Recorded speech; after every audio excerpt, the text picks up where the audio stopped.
चलिए जनाब स्टार्ट करते हैं अल्लाह ताला के नाम से। आज हम स्टार्ट करेंगे the family lecture number 25 and this is all about the role and social position of grandparents. ठीक है जी, यानी कि हम ग्रैंड पेरेंट्स की सोशल पोजीशन की बात करें। आसान से अल्फाज में बोलूं तो this is more about the social construction of elderly, यानी कि एल्डरली का जो social position over the period of time change हो रहा है, हम उस चीज को यहाँ पर डिस्कस करने जा रहे हैं। ठीक है, अब क्या है, बहुत सिंपल सी बात है। मैंने कहा क्या कहा, the social position of grand parents और सोशल पोजीशन ऑफ एल्डरली, यानी कि over the period of time elderly की पोजीशन चेंज हो रही होगी। हमने क्या पढ़ा, पढ़ा सोशल कंस्ट्रक्शन ऑफ एज के अंदर कि नथिंग इज फिक्स्ड और unchanging, society is constantly changing over the period of time and society to society.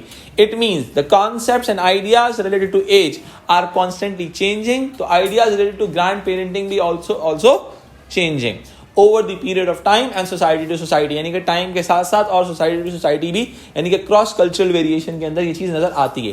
यानी कि ट्रेडिशनल सोसाइटी के अंदर ग्रैंड पेरेंटिंग कुछ और तरीके से होगी और इंडस्ट्रियल सोसाइटी में ग्रैंड पेरेंटिंग किसी और तरीके से होगी।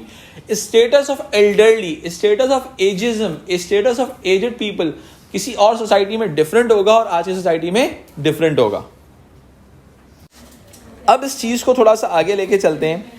सबसे पहले इम्पैक्ट ऑफ लाइफ एक्सपेक्टेंसी है, यानी कि देखो जब लिविंग स्टैंडर्ड्स लोगों के अच्छे होंगे तो ऑटोमेटिकली लाइफ एक्सपेक्टेंसी बढ़ जाएगी। लाइफ एक्सपेक्टेंसी बढ़ने से होगा क्या, लाइफ एक्सपेक्टेंसी बढ़ने से होगा ये कि जिंदा रहने की उम्मीद ज्यादा होगी। सही है, जब जिंदा रहने की उम्मीद ज्यादा होगी तो ऑटोमेटिकली जो एजिंग पॉपुलेशन है उसके बढ़ने के चांसेस ज्यादा हैं, यानी कि लोग मर ही नहीं रहे, अल्लाह माफ करे।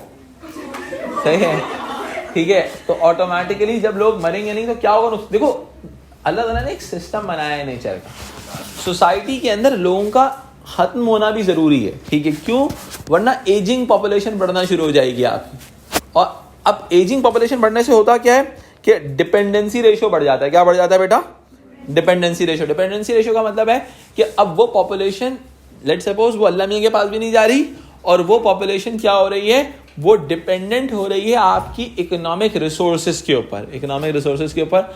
अब जिसको हम कहते हैं सैंडविच पॉपुलेशन, यानी concept of sandwich generation. Sandwich generation का मतलब क्या होता है, आपकी एडल्ट जनरेशन होती है जो चिल्ड्रन को भी पाल रही होती है, सही है, और आपके एल्डरली को भी पाल रही होती है। तो ऑटोमेटिकली उसके ऊपर क्या हो जाता है, प्रेशर बढ़ना शुरू हो जाता है। क्यों, क्योंकि सोसाइटी में लाइफ एक्सपेक्टेंसी ज्यादा है और एजिंग पॉपुलेशन जो है वो बढ़ती जा रही है और डिपेंडेंट पॉपुलेशन भी बढ़ती जा रही है। अब मैं इस चीज को थोड़ा सा आगे लेके चलता हूं। अब ऑटोमेटिकली ग्रैंड पेरेंट्स जो हैं अब सोसाइटीज के अंदर वैल्यूएबल सोर्स के तौर पे काउंट हो रहे हैं, वैल्यूएबल सोर्स के तौर पे। अब जरा देखो, ट्रेडिशनल सोसाइटी के अंदर चूंकि उनका इतना ज्यादा रोल नहीं था, वो एक डिफरेंट रोल था। सॉरी, मैं बात कर रहा हूं इंडस्ट्रियल सोसाइटी की। देखो तीन तरह की सोसाइटी है, एक है प्री इंडस्ट्रियल ट्रेडिशनल सोसाइटी जिसके अंदर elderly people were the tribal leaders. समझ में आई बात, elderly people were the tribal leaders. फिर इंडस्ट्रियल सोसाइटी आई तो भाई इंडस्ट्रीज में ये लोग काम नहीं कर सकते तो इनके स्टेटस कम हो गया। सही है, अब हम बात करें आज की। आज के दौर में क्या है, ग्रैंड पेरेंट्स बहुत वैल्यूएबल सोर्स हैं। क्यों, both parents are working, both parents are working. तो जो चाइल्ड केयर का रोल है वो ग्रैंड पेरेंट्स परफॉर्म कर सकते हैं।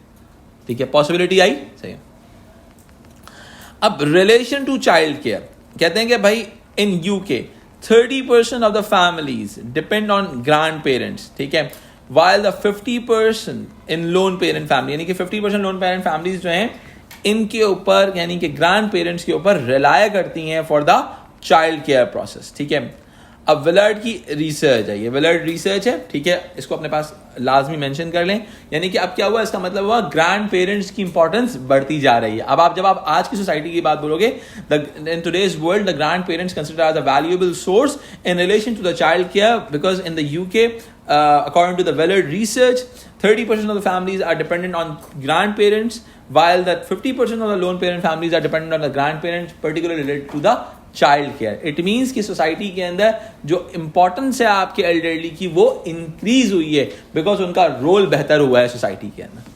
ठीक है, अब अगर हम इस चीज को थोड़ा सा आगे लेके चलते हैं तो हमारे पास स्मॉलवुड की और विल्सन की थ्योरी आती है। स्मॉलवुड और विल्सन की थ्योरी क्या कहती है कि भाई over the period of time family structures में मॉडिफिकेशन हुई है। मॉडिफिकेशन किस तरह से हुई है? दुनिया जो थी पहले क्लासिक एक्सटेंडेड फैमिली में रहती थी, आज मॉडिफाइड एक्सटेंडेड में रहती है। क्लासिक एक्सटेंडेड और मॉडिफाइड एक्सटेंडेड में फर्क क्या होता है? क्लासिक एक्सटेंडेड का मतलब है both grand parents are living with the nuclear family, both grand parents are और one grand parents are living with the extended family, nuclear family. But modified extended में क्या होता है? They are not living together but technologically connected, यानी कि भाई video calls के through, इन तमाम चीजों के through they are having the connections. ठीक है, आज की दुनिया में ग्रैंड पेरेंट सपोर्ट भी है वर्किंग वुमेन के लिए। पर्टिकुलरली मैंने अभी आपको इससे पहले वाली स्लाइड में भी समझाया कि वर्किंग वुमेन को सपोर्ट मिल रही है। जैसे 30% यूके के अंदर families are dependent on grandparents for the child care, while mothers have less time for the children's and child care. More women are working and long working hours. इन तमाम चीज़ों की वजह से क्या हो रहा है कि आपको ग्रैंड पेरेंट्स की बहुत ज़्यादा ज़रूरत है। इसके अलावा high cost of child care है, यानी कि अगर आप कमर्शलाइजेशन की तरफ जाते हैं तो बहुत हाई कॉस्ट पेयर करनी पड़ेगी। हाई लाइफ एक्सपेक्टेंसी है, तो यानी कि जिंदा रहने के चांसेस उनके ज़्यादा हैं, उनकी लिविंग स्टैंडर्ड्स अच्छे हैं। तो इस वजह से क्या होगा? ग्रैंड पेरेंट्स भी बच्चों को संभाल लेंगे और बच्चे भी उनके पास सेटिस्फाइड रहेंगे, और सोसाइटी के अंदर जो वर्किंग वुमेन का जो रोल है वो बढ़ता चला जाएगा। अच्छा, एक और चीज देखी गई है कि over the period of time grand parents किसी ना किसी तरीके से अपने ग्रैंड चिल्ड्रंस को, अपने बच्चों को सपोर्ट भी प्रोवाइड करें। देखो दुनिया के अंदर क्या हुआ, दुनिया बड़ी सिस्टमैटिक होती चली गई, तो ऑटोमेटिकली रिटायरमेंट एज के बाद उनको कुछ बेनिफिट्स मिलना शुरू हुए। रिटायरमेंट के बाद उनको ग्रेजुएटी का अमाउंट मिलने लगा, तो उन्होंने फाइनेंशियल सपोर्ट की तरफ भी गए। यानी कि financial role of grandparents क्या है कि फाइनेंशियल सपोर्ट प्रोवाइड की जा रही है टू द ग्रैंड चिल्ड्रन, यानी कि उनको फाइनेंशियली भी हेल्प आउट किया जा रहा है किसी तरीके से कि वो स्ट्रेंथन हो सके। ठीक है, इट मीन्स कि सोसाइटी के अंदर थिंग्स आर कॉन्स्टेंटली चेंजिंग, और जो इंडस्ट्रियलाइजेशन ने लेस इंपॉर्टेंट कंसिडरेशन दी थी आपकी ग्रैंड पेरेंट्स की और एल्डरली की, वो रिड्यूस होते हुए इंपॉर्टेंस की तरफ आ रही है। ठीक है, अब मैं इस चीज़ को थोड़ा सा और आगे लेके चलता हूँ। अब हमारे पास क्रॉस कल्चरल कंपैरिजन में थोड़ा सा डिटेल में स्टडी करते हैं कि traditional society and modern society, यानी कि pre industrial to industrial society में क्या वेरिएशन था। ठीक है, यानी कि स्टेटस में वेरिएशन आया। ठीक है, in UK and USA difference in statuses between elderly and other age groups, यानी कि हमने देखा कि यूएस यूके के अंदर कि जो एल्डरली का स्टेटस डिफरेंट है और अदर एज ग्रुप्स का स्टेटस डिफरेंट है। ठीक है, इसके अंदर आते हैं कि older people increase family status. अब क्या हो रहा है, matriarch and patriarchs particularly in traditional society में इनकी इंपॉर्टेंस बहुत ज्यादा थी। मेल डोमिनेंसी हो या फीमेल डोमिनेंसी, यानी कि आंटी हो गए या अंकल्स हो गए, they were the tribal leaders, the powerful. सही है।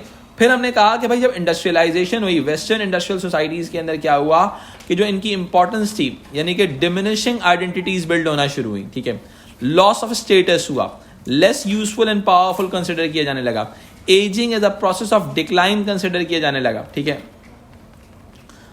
अब क्या हुआ, लेकिन हाई लाइफ एक्सपेक्टेंसी थी। ठीक है, जिसकी वजह से breaking over the period of time stereotypes break हुए। जब लाइफ एक्सपेक्टेंसी इनकी बड़ी इंडस्ट्रियलाइजेशन के बाद, जब हम पोस्ट इंडस्ट्रियलाइजेशन की बात करते हैं, तो जो हमने पहले डिस्कस किया कि ग्रैंड पेरेंट्स का रोल बेहतर हो रहा है, वो बात आ जाएगी। सही है, यानी कि अगर मैं आपको बहुत सिंपल वर्ड्स में एक्सप्लेन करूं तो इसका मतलब क्या है, ये प्री इंडस्ट्रियल सोसाइटी की बात हो रही है, ये इंडस्ट्रियल सोसाइटी की बात हो रही है, और ये आज की पोस्ट इंडस्ट्रियल सोसाइटीज की बात हो रही है। ठीक है, यानी कि over the period of time जब इनकी लाइफ एक्सपेक्टेंसी बढ़ी, इनकी पोजीशन बेहतर हुई, तो इनके जो स्टीरियोटाइप्स अटैच किए गए थे, जो इंडस्ट्रियलाइजेशन ने कहा था कि इनकी आइडेंटिटी बहुत डिमिनिशिंग है, इनका स्टेटस खत्म कर दो, लेस पावरफुल है, एजिंग को आपने as a process of decline consider किया था, वो सोसाइटी के आइडियाज चेंज होने लगे, बिकॉज आज की दुनिया भी इनको काफी हद तक नॉलेज को, इनके एक्सपीरियंस को बहुत मैटर करती है।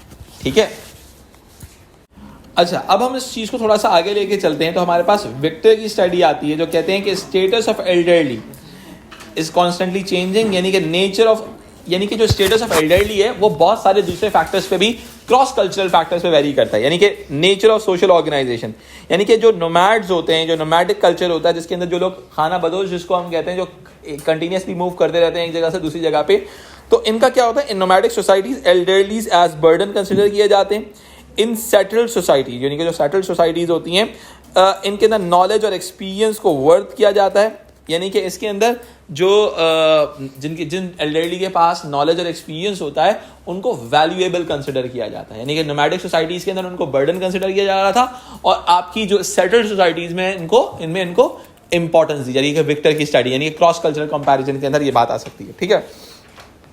फिर हमारे पास आती है कैगन्स की स्टडी आती है। कैगन्स की स्टडी क्या कहती है कि भाई इन्होंने कोलंबियन विलेज में रिसर्च की, उन्होंने कहा कि ओल्डर पीपल, ठीक है, are socially and economically active, इन्होंने पाया, सही है। इन्होंने कहा कि भाई कंट्रोल ऑफ सोशल रिसोर्सेज की वजह से बड़ा इंपॉर्टेंट रोल होता है कि आपका जिन लोगों के पास सोशल रिसोर्सेज ज़्यादा होते हैं वो स्टेटस उनका हाई होता है।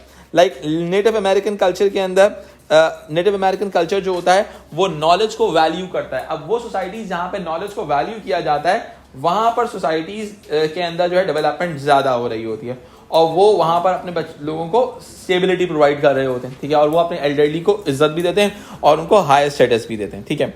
फिर हम बात करते हैं इम्पैक्ट ऑफ कल्चरल एटीट्यूड, यानी कि सोसाइटी में कल्चरल एटीट्यूड का इम्पैक्ट होता है। लाइफ आफ्टर डेथ की बात होती है। लाइफ आफ्टर डेथ का मतलब क्या हो गया कि भाई अगर एल्डरली हैं, उनको पता ही है इंतकाल फरमाने वाले हैं, तो इज्जत ज़्यादा दी जाती है। Older people are closer to death. इसके अलावा impact of class and gender हो गया, अब यानी कि अमीर बुड्ढे वाली थ्योरी, कि अमीर बुड्ढे को ज़्यादा इज्जत दी जाती है, ठीक है। यानी कि हमारे टीचर तो कहते थे कि हमेशा इंस्पिरेशन लो अमीर बुड्ढे से कि उसने ज़िंदगी में ऐसा क्या किया है कि आज वो अपनी ज़िंदगी बड़े सेटल्ड वे में गुजार रहा है, ठीक है। तो अब क्या होता है, impact of class and gender हो गया ऑन एल्डरली स्टेटस, ठीक है। इसके अलावा क्या होता है, इम्पैक्ट ऑफ टेक्नोलॉजी है, ठीक है।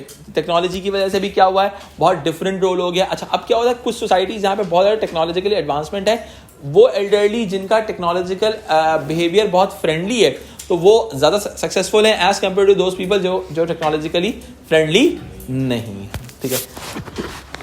चलिए जी, I hope you are able to understand the social construction of elderly. इसका सैम्पल आंसर भी आपके नोट्स में दिया हुआ है, उसको ज़रा ज़रूर फॉलो कर लीजिएगा।